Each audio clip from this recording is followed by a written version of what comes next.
घर वाला मना कर रहे हैं, लेकिन मना करने से भी चलेगा नहीं ना, काम तो करना पड़ेगा। तकलीफ तो हो रहा है, सब घर का तो मना कर रहा है, मत जाओ मत जाओ, एक्सीडेंट हुआ है। अंदर तो डर है कोई, लेकिन क्या करेगा, हम गरीब आदमी तो जाएगा काम करने। हम लोग गरीब आदमी है, कमाने खाने के लिए तो दूसरा प्रदेश जाना ही पड़ेगा। इसमें ट्रेन में डरना से कोई फिक्र तो है नहीं। वो रनिंग काम है, जैसे काम करते करते आया, 20 दिन का छुट्टी में आया था। फिर जिस दिन एक्सीडेंट हुआ, ऐसे ही मैं उस दिन जाने वाला था, मगर क्या हुआ, उधर ऑफिस से मैं मना कर दिया कि अभी मैं 1 हफ्ता बाद जाएगा। कहते हैं वक्त किसी के लिए नहीं रुकता, इस बार भी नहीं रुका। एक्सीडेंट के बाद जब जिंदगी पटरी पर लौटी और जब पहली बार ट्रेन इस ट्रैक पर दौड़ी तो लगा सब सामान्य हो गया है। लेकिन जब कोरोमंडल एक्सप्रेस दोबारा दौड़ी तो सबका दिल धड़क रहा था। धीमी रफ्तार से ही सही, ट्रेन उस जगह को पार कर गई जहां एक्सीडेंट हुआ था। रोटी की तलाश में इंसान मौत को भी मात दे देता है। सबके मन में डर था, लेकिन जिंदगी आगे बढ़ने का नाम है। तकलीफ तो हो रहा है, सब घर का तो मना कर रहा है, मत जाओ मत जाओ, एक्सीडेंट हुआ है।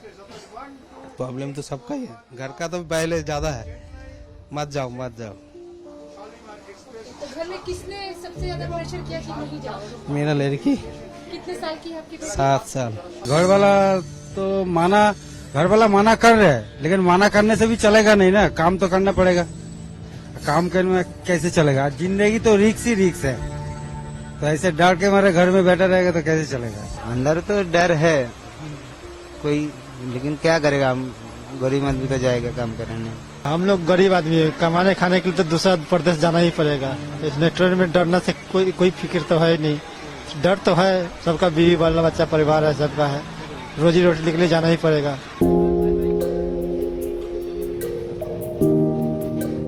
रेल दुर्घटना के 8 दिन बाद आज हम आपको लेकर चलेंगे उसी घटना स्थल पर और बताएंगे कि 10 मिनट में कैसे जिंदगी बदल गई। किसी का बेटा बिछड़ गया, किसी के पिता वापस नहीं लौटे और किसी को अभी भी अपने भाई की तलाश है और किसी के लव लेटर हवा में उड़ गए। कैसे कोरोमंडल एक्सप्रेस हवा से बातें करती हुई आगे बढ़ रही थी, इस बात से बेखबर कि आगे पटरी पर मौत इंतजार कर रही है। आज आपको ये सारी बातें उस ट्रेन में सफर कर रहे यात्री बताएंगे। सबसे पहले बात कोरोमंडल एक्सप्रेस की। एनडीआरएफ के जवान वेंकटेशन कोरोमंडल एक्सप्रेस में थे। मुश्किल से छुट्टी मिली थी, ट्रेन भी टाइम पर ही खुली थी। उनको लगा कि सब कुछ सही चल रहा है। बालासोर स्टेशन भी निकल चुका था करीब 6:15 बजे। अचानक एक आवाज ने सब कुछ खत्म कर दिया। मैं फरवरी में लास्ट छुट्टी काट के गया, फिर वापस मई जून में अप्लाई किया 2 तारीख छुट्टी के लिए। छुट्टी मिला, छुट्टी का साथ टिकट भी बुक करवा के दिया डिपार्टमेंट में। मैं 2 तारीख कोरोमंडल एक्सप्रेस में AC 3 टायर में टिकट बुक करा के दिया। मैं उधर से हेडक्वार्टर से मूवमेंट और लेके 12 बजे निकाला, 2 तारीख शुक्रवार के दिन 12 बजे निकाल के आया। मैं उधर से हेडक्वार्टर से तकरीबन 12 बजे निकाला। 12 बजे से 3 बजे आके 3:30 बजे की गाड़ी है, 3:20 पर आखिर स्टेशन में Shalimar station to Chennai Central तक कोरोमंडल में मेरा टिकट रिजर्वेशन है। 3:20 पर गाड़ी में बैठा हूँ मैं, 3:20 में गाड़ी में आके पकड़ा, 3:20 में बैठा, 3:20 से शुरू किया। शुरू करते 3 घंटा सफ़र हुआ, 3 घंटा में एक्सीडेंट हो गया।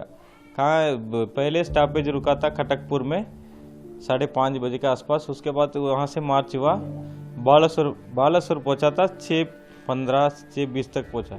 6:20 में बालासोर में 10-15 मिनट का स्टॉपेज था, वहाँ से मार्च किया 20 मिनट भी नहीं, 6:45 बजे 6:50 तक यह एक्सीडेंट हो गया। एक्सीडेंट हुआ, हम अंदर था 7 बजे के नीचे आवाज़ आया, काफ़ी आवाज़ आया ट्रेन का अंदर। हमने तो सोचा था क्या आवाज़ है करके, पूरा बाहर आ नहीं पाया। चलते चलते तो सबका घबराहट हो गया। वो भगवान का नाम लिया है।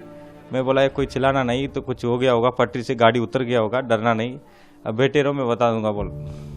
गाड़ी धीरे धीरे स्लो हुआ, वो एक पेटी थोड़ा दबते आया। मैं B7 में था, AC कोच में। AC में 2-3 टप्पा पहले भी थोड़ा इतना छोट नहीं था। गाड़ी धीरे धीरे रुक गया, पूरा रुक गया। रुकने के बाद मैं गेट खोल के बाहर उतार के देखता बहुत बुरा हाल है। पूरा गाड़ी 2-3 गाड़ी सामने आया, दुरंतो एक्सप्रेस, बेंगलुरु दुरंतो, और ये कोरोमंडल एक्सप्रेस है। उसका आगे किनारा की तरफ गुड्स गाड़ी एक, तीनों का एक्सीडेंट हो रखा, मैं समझ गया था, समझ के फिर सोचा एक्सीडेंट हो गया करके, फिर अंदर गाड़ी का अंदर जो गिरा था उनका थोड़ा उठा के फिर गेट खोल के मैं सबका नीचे उतारने के लिए थोड़ा मदद किया, हाथ पकड़ के थोड़ा नीचे करके, फिर अपना लगेज लेके बाहर साइड करके, फिर आगे जाके देखा बंदा कुछ बुढ़ा गड्ढा चल नहीं पा रहा, उसका थोड़ा मदद किया। मदद करते उससे पहले मैं अपना सेकंड NDRF SM साहब को, सूबेदार मेजर, उनका खबर दे दिया, मैं ऐसी हो गया, मैं वेंकटेश बोल रहा हूँ, मैं गाड़ी में आया, जो हमारे कोरमंडल एक्सप्रेस है एक्सीडेंट हो गया करके।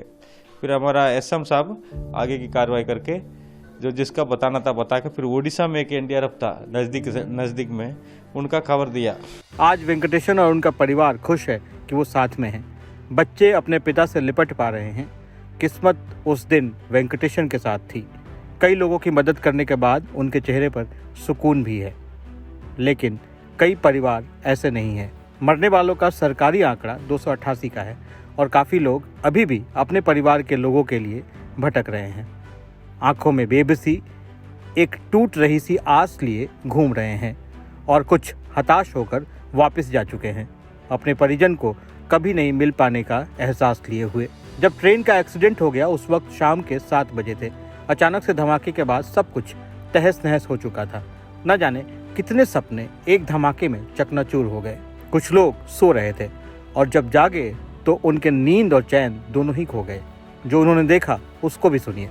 मेरे को थोड़ा आँख लग गया था, इसलिए सोया था।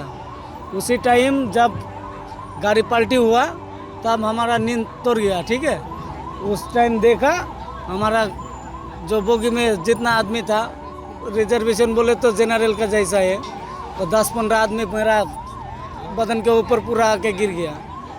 जब पूरा आदमी तोल पर लगा दिया उस टाइम मेरे को, मैं सबका नीचे था। पश्चिम बंगाल का ये परिवार चेन्नई जा रहा था। आज चेहरे पर डरी सी मुस्कान है।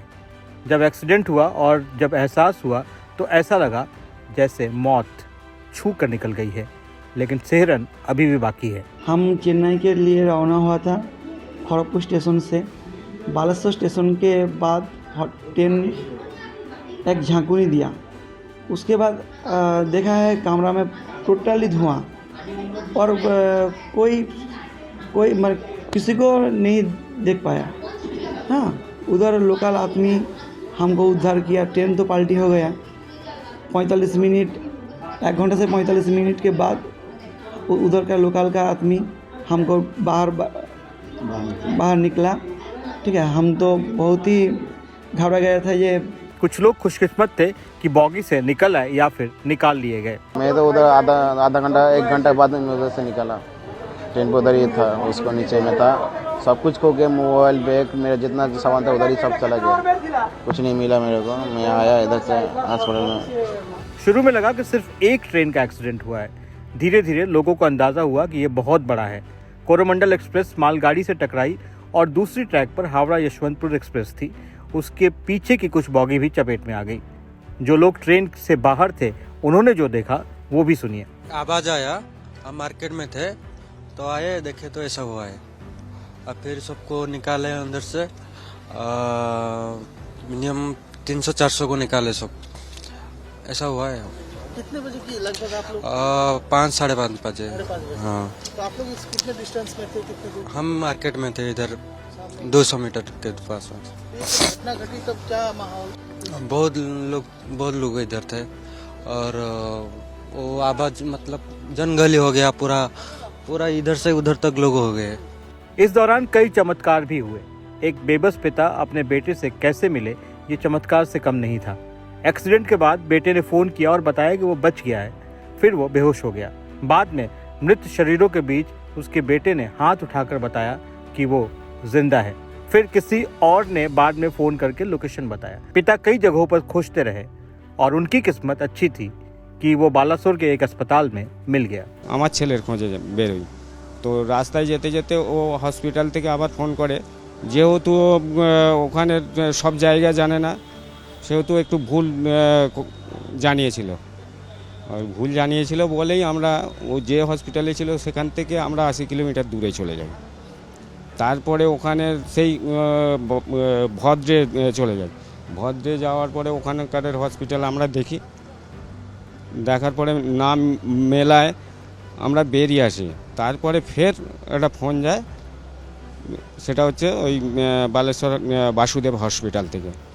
সেখান থেকে যখন ফোনটা যায় আমি ঠিকানাটা জেনে নিলাম, ঠিকমতো জেনে নেওয়ার পরে ফের 80 কিলোমিটার পিছিয়ে চলে এলাম, এসে ওইখানে আমার ছেলেকে হসপিটাল থেকে পাই। लेकिन कुछ लोगों के साथ चमत्कार नहीं हुए और तलाश करने वालों का हिस्सा बन गए। घटना के थोड़ी ही देर बाद रेलवे के अधिकारियों को भी धीरे धीरे अंदाजा हो गया कि कितना बड़ा एक्सीडेंट है।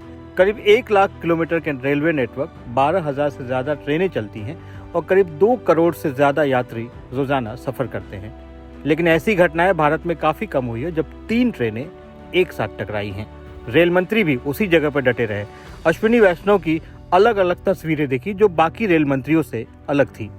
2841 कोरोमंडल एक्सप्रेस जो कि शालीमार हावड़ा के पास से चलती है मद्रास के लिए, चेन्नई के लिए, वो जा रही थी तो बालेश्वर के पास इसके करीब 10 से 12 कोच डिरेल हो गए और डिरेल हो गए ऑपोजिट डायरेक्शन के ट्रैक पर इन्फ्रिंज कर गए।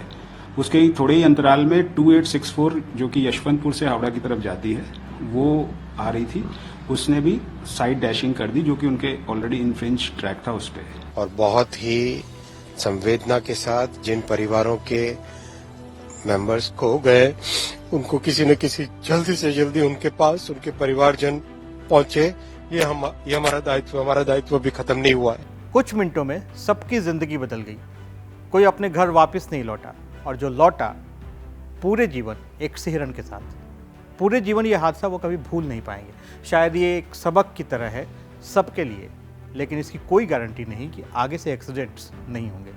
कुछ वक्त बाद इन्हीं पटरियों पर ट्रेनें पूरी रफ्तार से दौड़ेंगी, लेकिन इस रफ्तार में जो बिछड़ गए वो कभी भी साथ नहीं होंगे। सही और सटीक खबरों के लिए आप हमारे YouTube बटन को दबाइए, इसे सब्सक्राइब कीजिए। फिलहाल के लिए इतना ही। नमस्कार।